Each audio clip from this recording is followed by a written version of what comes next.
Dios les bendiga. Esto es Enraizados, día 27.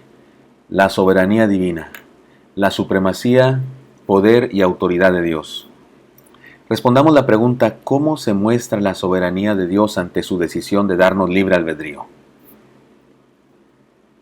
Debemos iniciar diciendo que Dios es todopoderoso, autónomo, supremo y puede hacer lo que decida sin que nadie se lo impida y sin que nadie se lo ordene. La pretensión humana de los que dicen que podemos hacer cambiar a Dios de opinión es una herejía y un insulto a su soberanía. Antecedentes. La expresión soberano se refiere a la suprema autoridad de Dios en todo lo que existe, es decir, que nada está fuera de su poder y autoridad. Dice la palabra: que guardes el mandamiento sin mácula ni reprensión hasta la aparición de nuestro Señor Jesucristo, la cual a su tiempo mostrará el bienaventurado y solo soberano, Rey de reyes y Señor de señores, el único que tiene inmortalidad, que habita en luz inaccesible, a quien ninguno de los hombres ha visto ni puede ver, al cual sea la honra y el imperio sempiterno. Amén. Eso está en 1 Timoteo 6, 14 a 16. Dios es el único creador y único gobernante del universo. No puede existir otro porque Él es el primero y el último. Antes de que todo fuera, Él ya era. La soberanía de Dios se muestra en la Biblia como una esencia distintiva, superior y trascendente que no tiene comparación con nada de lo que hay en la tierra. Todos los habitantes de la tierra son considerados como nada, y Él hace según su voluntad en el ejército del cielo y en los habitantes de la tierra, y no hay quien detenga su mano y le diga: ¿qué haces? Esto está en Daniel 4:35. La soberanía de Dios se muestra principalmente en su carácter de soberano, todopoderoso, eterno y autónomo. El Padre eterno, el Altísimo, nuestro Señor del cielo y de la tierra, tiene todo el poder, es un poder que es ilimitado. Él puede hacer lo que crea conveniente. Siendo un ser independiente, puede hacer lo que le place. Nadie tiene la autoridad para impedirlo, nadie puede ni debe obstaculizarlo. En su palabra declara: yo soy Dios y no hay otro Dios, y nada hay semejante a mí. Que digo, mi consejo permanecerá y haré todo lo que quiero. Eso está en Isaías capítulo 46, versículos 9 y 10. Nabucodonosor, rey de Babilonia, edificó obras arquitectónicas que fueron clasificadas entre las 7 maravillas del mundo, y reconoció a Dios y alabó la soberanía del Altísimo. Dice la palabra en Daniel 4:34-35, cuyo dominio, el de Dios, es sempiterno y su reino por todas las edades, y Él hace según su voluntad en el ejército del cielo y en los habitantes de la tierra, y no hay quien detenga su mano.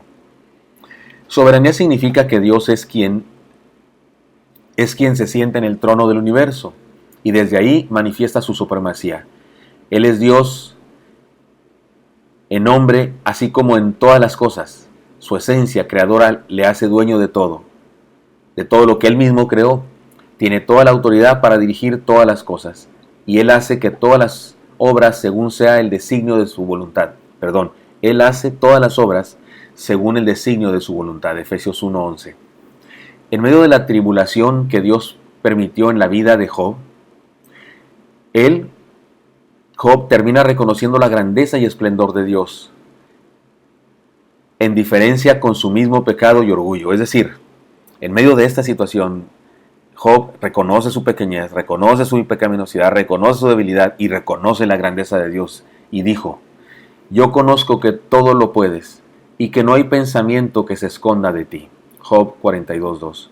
Finalmente, Job reconoce que los propósitos de Dios son supremos y que Él es soberano.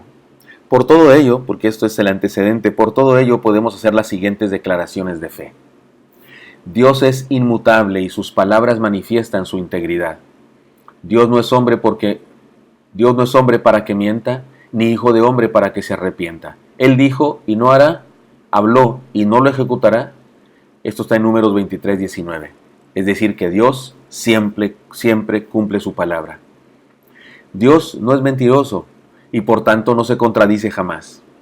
Para que por 2 cosas inmutables en las cuales es imposible que Dios mienta, tengamos un fortísimo consuelo en los que hemos acudido para asirnos de la esperanza puesta delante de nosotros.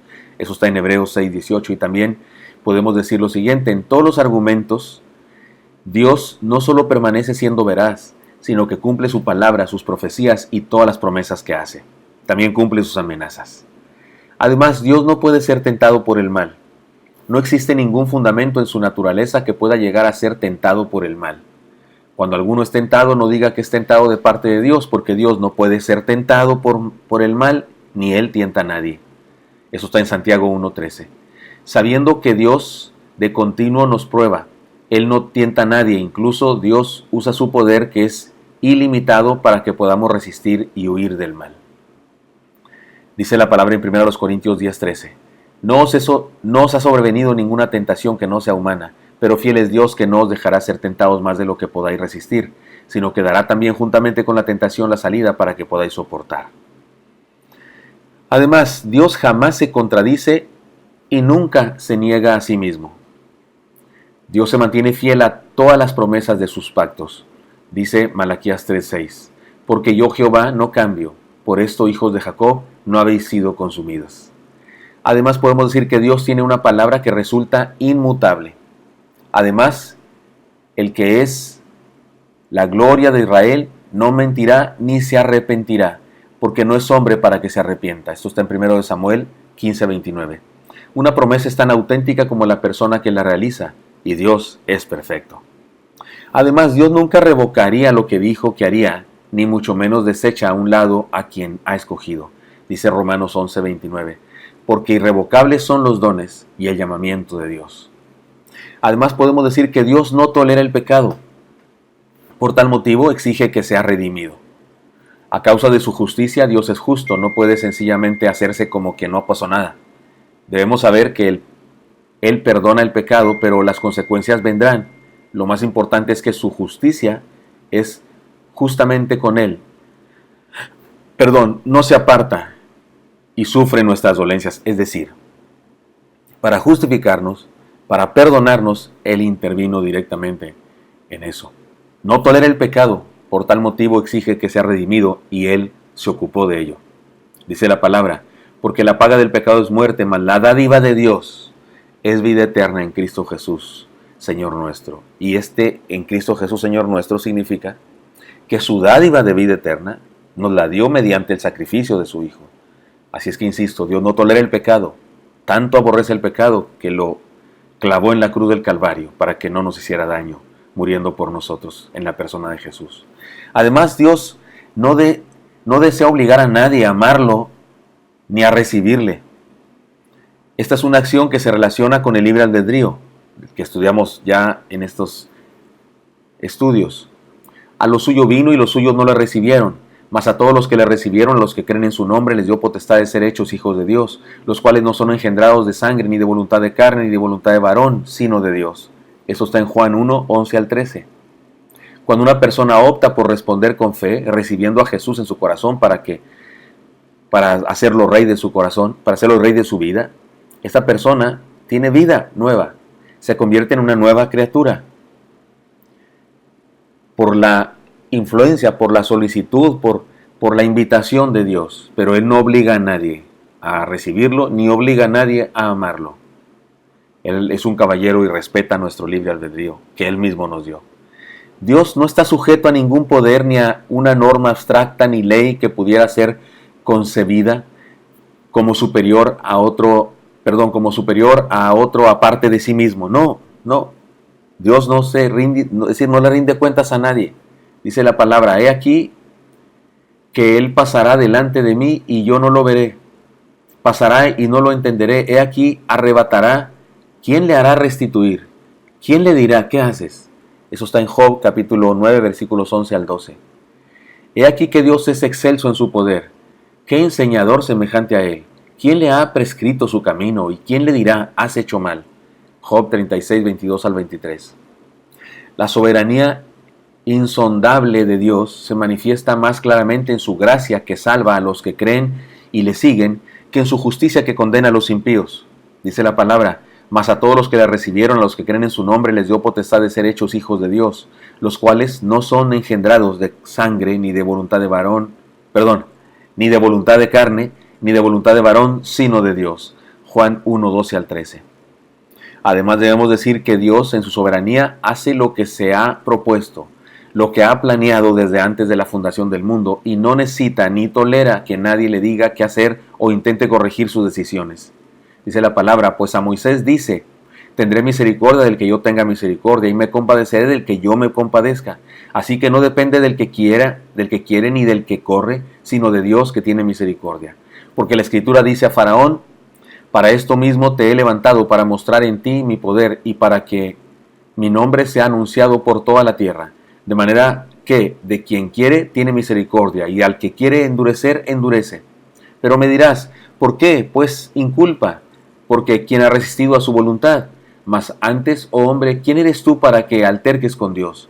Dirá el vaso de barro al que lo formó, ¿por qué me has hecho así? ¿O no tiene potestad el alfarero sobre el barro para hacer de la misma masa un vaso para honra y otro para deshonra? Eso está en Romanos 9, 15 al 21. Es decir, Dios es soberano y punto. Él hace lo que quiere porque es soberano. Ahora es bueno y quiere nuestro bien, quiere salvarnos, quiere restaurarnos, quiere hacernos sus hijos, quiere invitarnos a su reino, quiere que seamos parte de su iglesia. Eso es lo maravilloso, que es todopoderoso, es soberano, hace su voluntad siempre, pero nos ama. Y en su amor nos ha mostrado su gracia, justamente, pero no obligará a nadie a ir al cielo. Conclusión. Dios es soberano y nuestra actitud ante su soberanía debe ser de sumisión, de profundo respeto y de humilde aceptación. Aquellas frases e ideas respecto a demandarle, o sea, exigirle un milagro, arrebatar bendiciones, moverle la mano con nuestras oraciones o declaraciones, sacar milagros de nuestra boca, etc., rayan en la herejía y constituyen una enorme falta de respeto a Dios y su soberanía. Pablo tenía un aguijón. Les cuento una historia, que es como cada vez en estos estudios he contado una historia, ¿no es cierto? Pero el día de hoy la historia es bíblica. Pablo tenía un aguijón en la carne. Migraña, gastritis, glaucoma, una malformación genética, epilepsia o un complejo de culpa por su vida pasada, no lo sabemos, pero tenía algo que le molestaba, le impedía. Le llama a él aguijón en la carne. Lo que sabemos, porque él mismo nos lo cuenta, es que en 3 periodos de su vida se dedicó a solicitarle a Dios que le quitara esa debilidad, ese problema, esa enfermedad o lo que haya sido. Sin embargo, ni declaró sanidad sobre su vida, ni arrebató el milagro de su sanidad, ni movió la mano de Dios, ni demandó un milagro. Sencillamente aceptó la voluntad de Dios, aceptó la palabra de Dios. Y me ha dicho, así escribió él en su carta, y me ha dicho, bástate mi gracia, porque mi poder se perfecciona en la debilidad. Por tanto, de buena gana me gloriaré más bien en mis debilidades, para que repose sobre mí el poder de Cristo. Por lo cual, por amor a Cristo me gozo en las debilidades, en afrentas, en necesidades, en persecuciones, en angustias, porque cuando soy débil, entonces soy fuerte. Eso está en 2 Corintios 12, 9 al 10. Seamos humildes ante la soberanía divina y disfrutemos de verlo actuar soberanamente en el universo. Insisto, es soberano. Esta es la reflexión sobre la soberanía divina, su supremacía, su poder, su autoridad. Debemos reconocerlo. Y aunque nos ha dado libre albedrío, tengamos cuidado. No creamos que por nuestro libre albedrío podemos moverle la mano o poderle obligar a hacer tal o cual cosa. Él es soberano. En ocasiones nos da permiso de participar en el ejercicio de su voluntad. Él quiere hacer algo y nos da permiso de participar orando. Y oramos nosotros y hacemos patentes que Él hizo eso, porque al orar nosotros y pedirle eso y Él hacerlo, se hace patente que Él lo hizo. Pero no hace las cosas porque nosotros le sugerimos, le damos instrucciones. Él es todopoderoso. No necesita el consejo de ninguno de nosotros. Así es que tengamos cuidado, reconozcamos la soberanía divina. Nos vemos aquí mañana. Dios le bendiga.